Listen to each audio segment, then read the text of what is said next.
Oração da noite. Para quem trabalha, vigia e chora. De Tish Warren, capítulo 7. Cuida dos enfermos, Cristo Senhor. Corporeidade. A mortalidade chega a prestações, desde o nosso primeiro nariz entupido até o nosso último suspiro. Vivemos cada momento de nossas vidas, do melhor ao pior, em nossos corpos. Não descobrimos o amor como uma ideia abstrata, mas ao sermos alimentados e segurados no colo quando criancinhas. Conhecemos a solidão como uma sensação de aperto bem acima do peito. Encontramos a passagem de estações como uma lufada de vento gelado nas bochechas ou como o asfalto quente debaixo dos nossos pés. Dor, prazer, trauma e angústia são estados corpóreos. Não é que simplesmente tenhamos corpos. Nós somos corpos. Não é tudo o que somos, mas somos criaturas irredutivelmente corpóreas. E quando nossos corpos quebram, nós também quebramos. Ficamos doentes, nos sentimos péssimos. Nossos pensamentos se embaraçam. Ficamos cansados e doloridos, ou enjoados, de modo que sentimos quase nada mais que a urgência exigente de nosso sistema gastrointestinal. A vulnerabilidade humana não é uma simples ideia, é tão visceral quanto uma queimadura ou uma dor de garganta.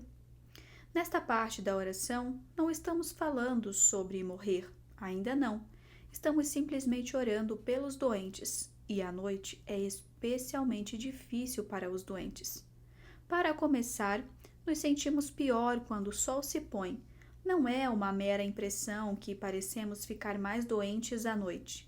A doença realmente atinge o seu pico durante a noite. Os nossos sistemas imunológicos possuem seu próprio ritmo circadiano e a inflamação do corpo aumenta à noite, o que ajuda a nossa cura. Porém, enquanto isso, nos sentimos péssimos. O pediatra dos meus filhos me contou que os corpos das crianças sabem exatamente quando fecham os consultórios e aí esperam este momento para ter aquele pico de febre. Quando eu estou doente ou cuidando de alguém que está doente, eu tenho medo da noite. Há uma espécie peculiar de ansiedade bem cansativa que vem quando cuidamos de uma criança doente durante uma noite escura e prolongada, contando as horas até amanhã. E quando eu estou doente, a escuridão aprofunda meu cansaço e solidão. A enfermidade nos isola e, à noite, quando não conseguimos dormir com toda tosse ou vômito ou dor, encaramos uma miséria singular, muitas vezes sozinhos. Carregamos a fragilidade até na nossa pele e nas nossas células, do menor ao maior aspecto. Por isso, oramos pelos doentes. E como isso inclui um grande espectro de pessoas, lembramos daqueles com um resfriado comum, mas também com câncer, um sushi que não desceu bem ou até ebola. O cantor e compositor David Wilcox é brilhante quando sugere numa música que uma dor de cabeça é como se fosse a morte te parando na estrada e te liberando com uma advertência. A doença, como o sono e a própria noite, é outro sinal de nossa mortalidade. A Igreja há muito falou sobre a doença como a ama da morte, um treinamento para nossa inevitável e derradeira hora. É um lembrete involuntário, pequeno ou grande, dos nossos limites criados, de nossa suscetibilidade a ferimentos e de nosso futuro fim. A palavra latina da qual vem a palavra humano, humanus, e a palavra latina para terra ou solo, humus, possuem o mesmo radical. Somos criaturas da terra, do pó. A palavra humildade também vem desse radical. A doença é, num sentido bem real, bastante humilhante. Os nossos corpos nos lembram de que somos todos caldeirões borbulhantes de sólidos e líquidos. Não estamos nem um pouco perto de invencível. Nascemos fracos e continuamos fracos a nossa vida toda. Dores de cabeça, náuseas, vertigens e dores de ouvido, todos revelam algo de verdadeiro sobre nós. Não apenas vamos morrer um dia, mas até lá ainda seremos limitados. As nossas vidas ficam amarradas por nossas capacidades decrescentes. Somos lembrados na doença de que nenhum de nós é o mestre de nosso destino ou o sustento de nosso viver. Em 2017, quando eu estava em restrição de atividades por meses devido às complicações da gravidez, eu não podia fazer uma caminhada, fazer compras no mercado ou desfazer as caixas da mudança. Eu sentia que o meu corpo tinha assoado o apito e me posto no banco. A inatividade exigida me fez ficar deprimida. A doença é entediante. Fomos feitos para estarmos bem, para nos movimentarmos, para correr, para sentir o vento no rosto e, quando perdemos tudo isso, a própria química do nosso corpo se queixa. A bola de neve se forma rápido. A doença também é profundamente frustrante. O meu corpo, que me trouxe tanta alegria, que me permitiu dar à luz, provar guacamole e nadar no mar frio da Irlanda, me deixou na mão. Eu cresci acostumada com o grande privilégio das coisas dentro da minha pele funcionarem corretamente. Eu conquisto as coisas. Eu consigo performar, atender expectativas e cumprir minha lista de afazeres. E então, subitamente, eu não consigo e o obstáculo é o meu corpo. Eu preciso cancelar eventos do trabalho e pedir para os meus amigos pegarem as crianças na escola. E quando eu não posso mais alcançar o que eu quero, tudo o que me resta é quem eu sou, sem adereços, sem polimento ou produtividade. Humilhante. Só que esse tipo de humilhação nos humaniza. Encarar nossa fragilidade e limitações nos ensina como sermos humanos. A nossa cultura costuma resistir a essa lição. A fraqueza não é tolerada. Em outubro de 2019, Robert Half publicou um artigo chamado Os seus colegas de trabalho estão te adoecendo? Naquela época, entre 70% e 90% dos americanos relataram ir ao trabalho mesmo doentes. Um terço dos americanos disse que nunca perderiam um dia de trabalho por qualquer razão, independentemente de qual problema os seus corpos tivessem. E 55% dos trabalhadores relataram se sentirem culpados de não ir trabalhar por estarem doentes. A maioria dos empregados relataram que eles continuam a trabalhar mesmo doentes porque têm trabalho demais para fazer e não podem ficar em casa. Estamos simplesmente ocupados demais para ter corpos que nos deixem na mão. Pelo jeito, a vulnerabilidade humana é uma inconveniência irritante. Os trabalhadores vão trabalhar doentes porque podem perder sua remuneração se ficarem doentes demais ou porque o seu chefe virá trabalhar doente e eles querem seguir o exemplo. Nós criamos sistemas de recursos humanos e culturas empresariais inteiras baseados na nossa tendência coletiva de ignorar os limites dos nossos corpos. Mas uma resistência aos limites da corporeidade só nos torna mais doentes, tanto no corpo quanto na alma. Não somente espalhamos nossos micróbios, mas também espalhamos um hábito doentio de negar a realidade de nossa fraqueza. Se honrar os nossos limites nos humaniza, uma cultura que recusa limites é inerentemente desumana. Queremos ser indispensáveis, totalmente competentes e indestrutíveis, mas somos humanos, criaturas do pó da terra. Abraçar esta verdade sobre nós mesmos é o tipo de humilhação que dá origem à liberdade. Passamos a conhecer a Deus quando nossa capacidade de performar, de atender expectativas, de conquistar, nos falha. A doença nos desafia a abraçar o fato de que somos amados precisamente porque ela corta qualquer ilusão que temos de nossa invencibilidade e mérito. A bendita humilhação da doença não é apenas física, mas também espiritual. Nossas ilusões de piedade podem ser desfeitas com uma dor de dente. Quando os nossos corpos falham, nossas vontades também falham.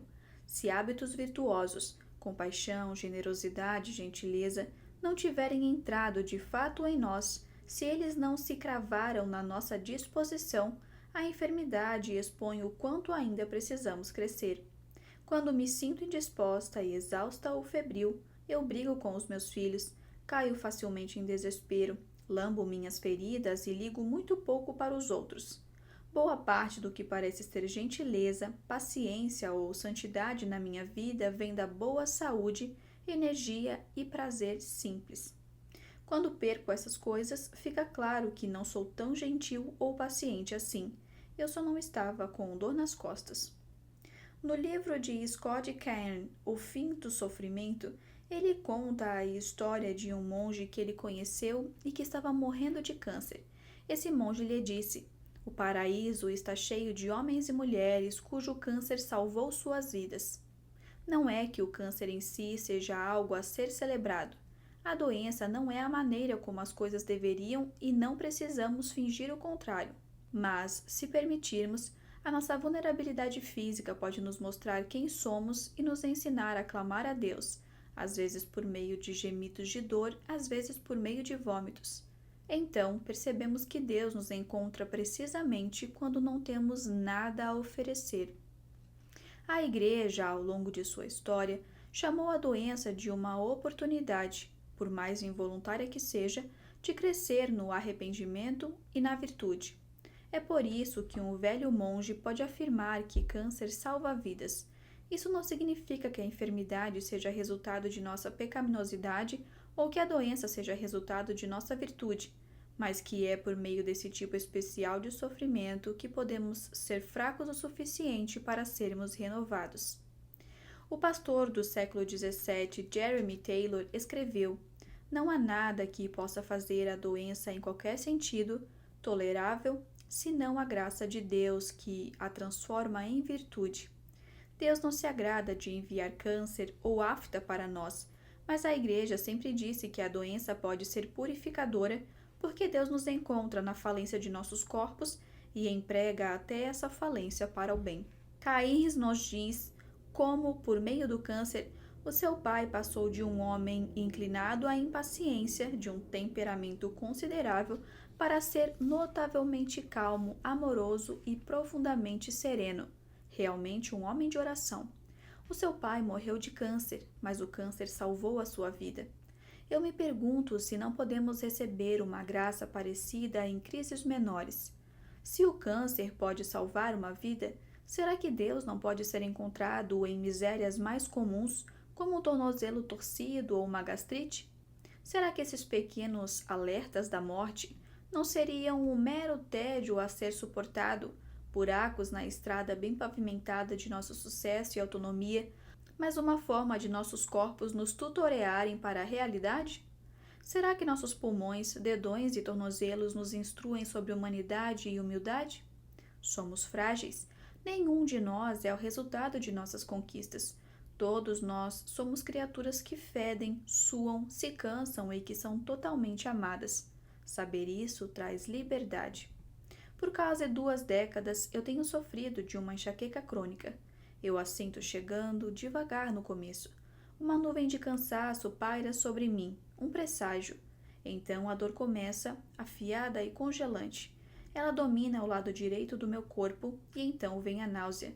Eu fico com calor, então com o frio de bater os dentes e depois com calor de novo. Eu suo, suspiro e caio com tudo na cama. Feixes de luz e ondas de som esmurram o lado de dentro do meu crânio. A dor suga todo o resto. Houve anos em que minha enxaqueca se acalmou, mas também houve anos em que elas dominavam a paisagem da minha vida, atrapalhando a minha família e o meu trabalho, deixando-me disfuncional por uma semana mais ou menos a cada mês. Pela maior parte da minha vida, a enxaqueca se tornou um encontro regular com uma teodiceia corpórea, uma forma de bater de cara, literalmente, com o problema do sofrimento. Quando eu me sinto bem, eu não pergunto a Deus por que Ele me permitiu ter enxaqueca. Eu sei que eu não posso saber, mas nas piores fases de dor eu gemi. Por que, Jesus? Por que tu não tiras isso? Por que eu não melhoro? É como uivar para a lua, como um animal se retorcendo na armadilha, implorando ao céu noturno. Todavia, também posso dizer, sem cruzar os dedos, que há certos presentes que chegaram a mim nesta doença específica. A dor crônica me conectou com o meu corpo e os seus ritmos e limites de uma forma que eu não conhecia. Eu amo o mundo das ideias e é fácil ignorar completamente o meu corpo, mas a dor crônica me ensinou a viver em pele e osso com toda a alegria e a angústia que isso implica. Eu precisei aprender a cuidar do meu corpo. Eu também precisei aprender a receber o cuidado de outros, o que, por sua vez, me ensinou a acompanhar outros em sua dor sem tentar resolvê-la. A minha enxaqueca crônica é uma prática ordinária, às vezes semanal, de ser acompanhada por Deus em dor e trevas literais. Porém, eu preciso ter cuidado ao listar essas bênçãos ocultas da dor crônica porque, para ser honesta, elas não parecem valer a pena. Se eu pudesse trocar um pouquinho de autoconhecimento ou empatia ou conexão ao meu corpo ou ao mistério do sofrimento pelo desaparecimento da minha enxaqueca, e especialmente para que meu marido e filhos não tivessem de lidar com minha doença, é óbvio que eu o faria. Mas a narrativa cristã me desafia a acreditar que há bênção no fato de que não sou eu quem decide essas coisas. Eu não determino a forma da santidade ou da transformação para mim, ou para meu marido e filhos. Nós não escolhemos as nossas cruzes ou ressurreições favoritas. Entretanto, eu só posso crer que seja bom que eu não mapeie o caminho da minha vida se eu creio que o próprio Deus está cuidando de mim em meio aos problemas. Deus não é um masoquista que se alegra com nossa dor ou fraqueza, mas um cultivador cuja graça se encontra até na unidade de queimados, na UTI neonatal e nos consultórios. Eu posso acreditar que Deus é bom porque o próprio Deus escolheu um caminho de sofrimento que nenhum de nós jamais escolheria. E ele passou por esse caminho num corpo humano como criatura do pó da terra. Se queremos crescer em santidade, humildade e liberdade, a doença é uma professora habilidosa. Contudo, esse tipo de crescimento não acontece automaticamente. Precisamos aprender, por meio de anos de prática, a observar Deus trabalhar mesmo em nossos corpos fraquejantes. Talvez seja por isso que nesta oração pedimos que o Senhor cuide dos doentes. Não pedimos para que Deus simplesmente cure os doentes, embora certamente oremos por cura muitas vezes em outras orações. Aqui oramos pelo cuidado. O cuidado implica servir ao outro, pastoreá-lo e atender às suas necessidades. Requer cautela, atenção e compaixão. É claro que queremos cura e a Escritura nos diz para orar por ela, e o cuidado certamente pode envolver a cura. Mas estamos pedindo por mais aqui do que Deus simplesmente vir como um médico e fazer a pessoa se sentir bem. Essa oração tem a audácia de pedir que o Deus do universo desça não para curar, mas para cuidar de nós, para que tome conta de nós em nossos estados mais baixos. Precisamos que Deus traga integridade às nossas almas, mesmo em meio à falência de nossos corpos. Esta oração nos desafia a acreditar que precisamos de algo mais do que bem-estar. Para que Deus pegue algo tão miserável e fétido quanto a doença e faça algo bonito, precisamos de mais do que cura. Precisamos de amor. O verbo atender e o substantivo ternura compartilham o mesmo radical no latim, que significa literalmente esticar.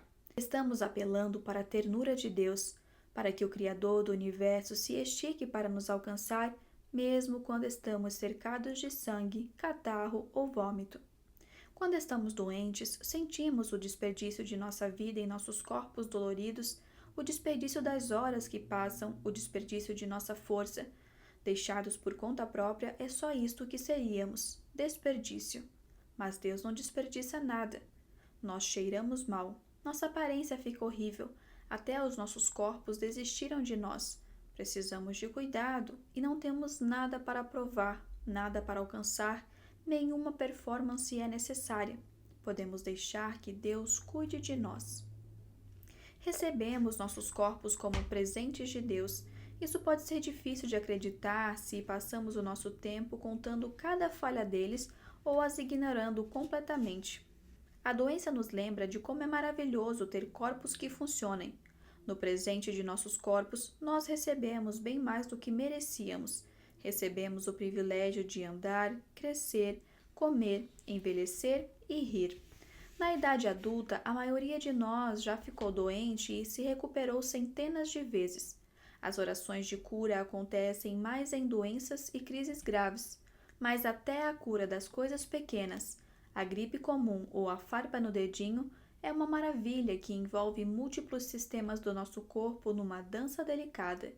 E isso, na maioria das vezes, acontece sem a nossa ajuda consciente.